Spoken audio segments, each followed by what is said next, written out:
Buongiorno a tutti amici di Angolo Nerazzurro, bentornati sul canale. Si chiude il calciomercato estivo 2025 e si è chiuso un po' con un affare a sorpresa, ecco, l'arrivo di Akanji e la partenza di Pavard è stato un po' il movimento, i colpi inaspettati dell'ultima giornata. Ecco, se per quanto riguarda Pavard qualcuno aveva avuto il dubbio dopo la non titolarità in Inter Udinese, Akanji è stato davvero il nome a sorpresa dell'ultimo giorno di mercato.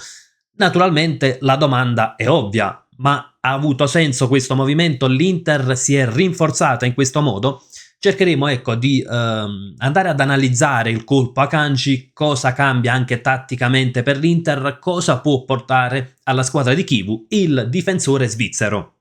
Innanzitutto iniziamo dal riepilogare le condizioni dell'arrivo di Akanji e della partenza di Pavard, che sono condizioni molto simili.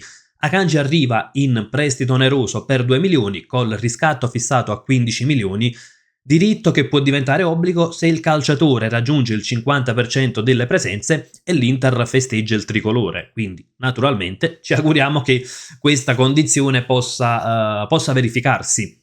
Pavard passa all'Olympique Marsiglia praticamente con una formula molto simile, 2 milioni e mezzo per il prestito oneroso, diritto di riscatto a 15, quindi non obbligo di riscatto per il ritorno di Pavard in Francia. Che calciatore è Akanji? Cosa può portare all'Inter? Innanzitutto partiamo dalla scheda, perché è un calciatore che ha una certa esperienza, 19 luglio 95, quindi 30 anni, anche un anno in più rispetto a Pavard, quindi non parliamo di un profilo futuribile, ma parliamo di un calciatore che ha tantissima esperienza sia nelle coppe europee e purtroppo per noi sappiamo anche quando ha vinto la finale di Champions proprio contro l'Inter, ha esperienza in nazionale, come vediamo 71 partite giocate con la nazionale svizzera, e arriva comunque un profilo internazionale. Calciatore strutturato fisicamente, come vediamo dalla scheda di Transfermarkt, 1,88 m, secondo i dati che si trovano online 85 kg o giù di lì, quindi comunque calciatore dalla presenza fisica importante. Leggiamo anche la scheda, vediamo il ruolo difensore centrale, altro ruolo terzino destro, terzino sinistro, quindi calciatore estremamente duttile in difesa. Nella difesa 3 può essere il centrale, può essere il terzo sia a destra che a sinistra, può giocare nella difesa 4 e addirittura come ci dice la scheda anche di Transfermarkt, può giocare anche da terzino destro o sinistro, naturalmente con compiti diversi, per fare un esempio rispetto a Dumfries o rispetto a Di Marco. Come vediamo, obbligo di riscatto condizionato, secondo Transfermarkt ha un valore di 28 milioni. È un calciatore che sicuramente può aiutare l'Inter, calciatore che quindi ha leadership, che è rapido e ha quella velocità che alla difesa dell'Inter finora è mancata. Tra l'altro ci sono anche diversi aspetti interessanti per quanto riguarda proprio le statistiche di Pavard. Sono delle statistiche, possiamo definirle importanti anche per quanto riguarda la prima impostazione che più di una volta è stata affidata ai difensori, quindi con le verticalizzazioni, e qui vediamo un calciatore che in precisione, qui sono dati relativi all'ultima Premier League, precisione del 94%, nella propria metà campo il 96%, nella metà campo avversaria il 92%. È un dato altissimo. Naturalmente un dato che va anche contestualizzato, perché ovviamente viene anche un po', modificato dal modo di giocare del City. Molto spesso la difesa era a centrocampo, facile quindi fare passaggi oltre la metà campo, quindi comunque le statistiche vanno contestualizzate.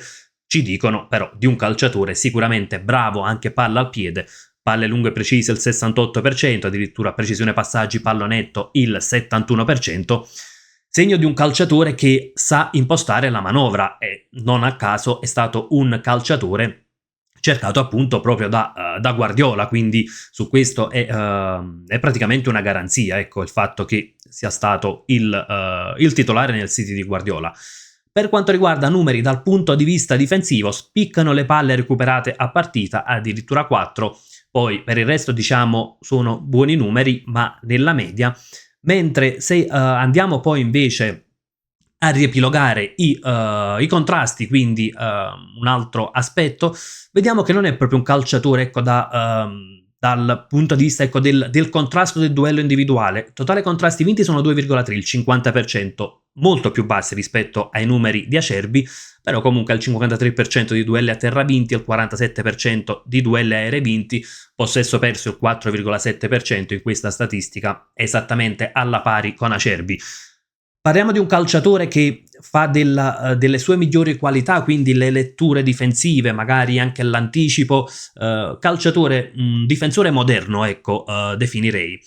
C'è forse un solo punto che può giocare a sfavore di Manuel Akanji, ed è il punto di vista della tenuta fisica. Ecco, nell'ultimo anno ha avuto diversi problemi, vediamo 24-25, ha avuto 3 infortuni anche abbastanza lunghi, uno 61 giorni, 17 e 9 giorni, e se andiamo, ecco, anche al riepilogo degli infortuni, nell'ultima stagione 87 giorni che gli hanno fatto saltare addirittura 19 partite tra club e nazionale, però poi andiamo indietro negli anni, 23-24 soltanto un infortunio, 25 giorni e 4 partite saltate, addirittura poi bisogna risalire al 21-22, però anche qui erano parecchi giorni, quindi calciatore che nell'ultima stagione ha avuto qualche problema fisico. Ecco probabilmente perché c'è l'obbligo condizionato alle 50 presenze. In generale possiamo dire che comunque Akanji rappresenta un colpo per la difesa dell'Inter, perché è quel calciatore della caratura internazionale, quel calciatore pronto subito, e quel tipo di difensore che mancava all'Inter di Christian Chivu. Contestualmente però c'è la cessione di Pavard, che ovviamente cambia completamente il quadro della situazione, perché se fosse arrivato Akanji e fosse rimasto Pavard, naturalmente parleremmo di altro. Pavard probabilmente non è stato ceduto per una scelta tecnica, almeno questo è ciò che è trapelato. Ecco, ci sono stati alcuni comportamenti che non sono piaciuti alla società dell'Inter, e qualcuno ha riportato anche che nello spogliatoio non godesse di ottima stima. Ecco, si è messo un po' la situazione del padel, quando lui non ha giocato il mondiale per club, però poi ha postato foto in cui giocava a padel, quindi insomma non proprio una disciplina che va d'accordo con i problemi alla caviglia che ha riportato Pavard. Ci sono state le parole di Lautaro Martinez e non ovviamente la famosa intervista post Inter Fluminense, e non escluso che il riferimento del capitano fosse anche Pavard, e in più si dice che abbia giocato un ruolo importante anche proprio l'infortunio che ha avuto, che lo ha tenuto a lungo fuori. Ecco, anche nel momento decisivo della stagione l'Inter non poteva contare, insomma, su Benjamin Pavard. Se ci sono altri motivi, ovviamente è una cessione giustificata. Dal punto di vista tecnico l'Inter qualcosa perde. Ecco, adesso come sarà utilizzato Akanji, cosa cambia nella difesa dell'Inter?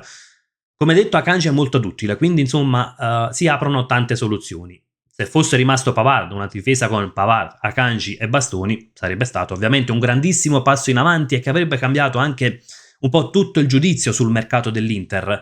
Ovviamente senza Pavard bisogna capire qual è adesso la scelta di Chivu, perché la difesa potrebbe essere Bissek, Akanji, Bastoni, e quindi con Bissek da considerare un titolare, e al di là poi dell'ultima partita, dove di certo non ha brillato, e qualche amnesia che ha sofferto anche lo scorso anno, però Bissek dobbiamo dire che anche con Inzaghi ha avuto tanto minutaggio, sia quando non c'era Pavard, sia quando il francese era disponibile, quindi non è da escludere la soluzione secondo la quale l'Inter possa considerare Bissek un titolare, e quindi con Akanji a fare il titolare al centro della difesa.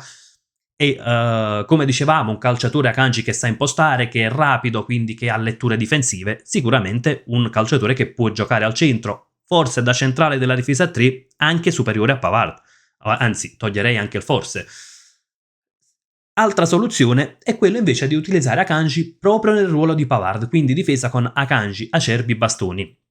Naturalmente non si andrebbe a perdere la fisicità di Acerbi e la marcatura nell'uno contro uno di Acerbi, ovviamente non per quanto riguarda rapidità, ma per quanto riguarda proprio la marcatura uomo, lo sfruttare il fisico.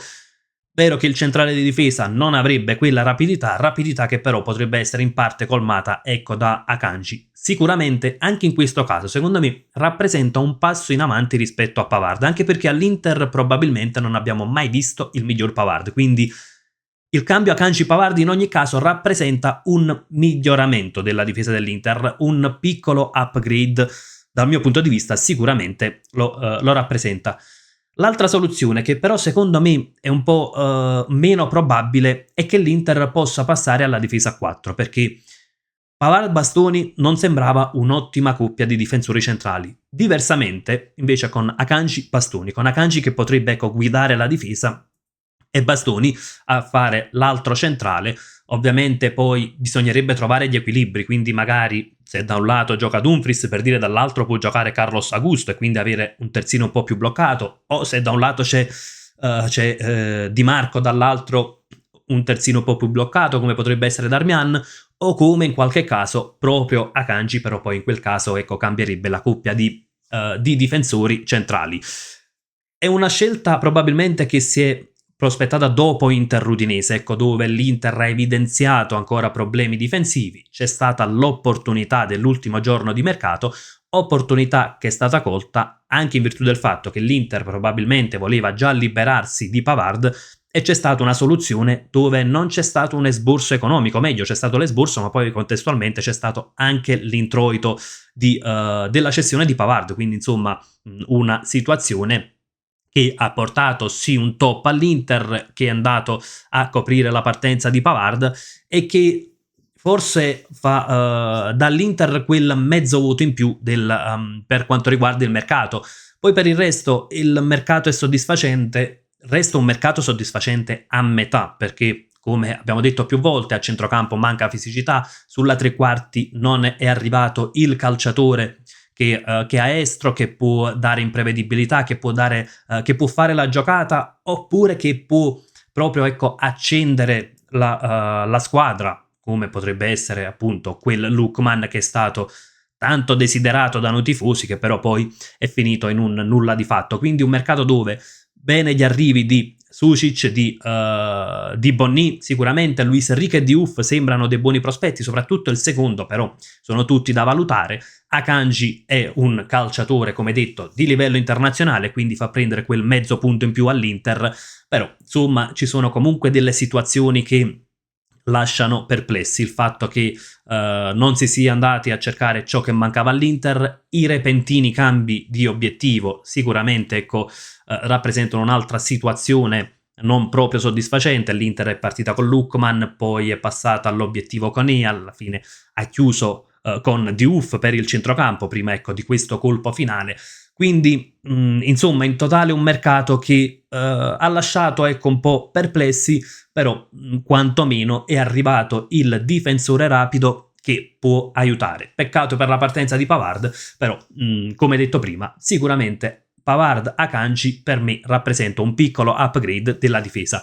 Ragazzi, fatemi sapere anche la vostra nei commenti, come giudicate il mercato dell'Inter, quali sono le vostre sensazioni sulla cessione di Pavard e l'acquisto di Akanji, e appunto cosa ne pensate proprio del calciatore ormai ex Manchester City. Ovviamente nella sezione commenti possiamo confrontarci come sempre. Io vi saluto e vi lascio con un gran bel Forza Inter!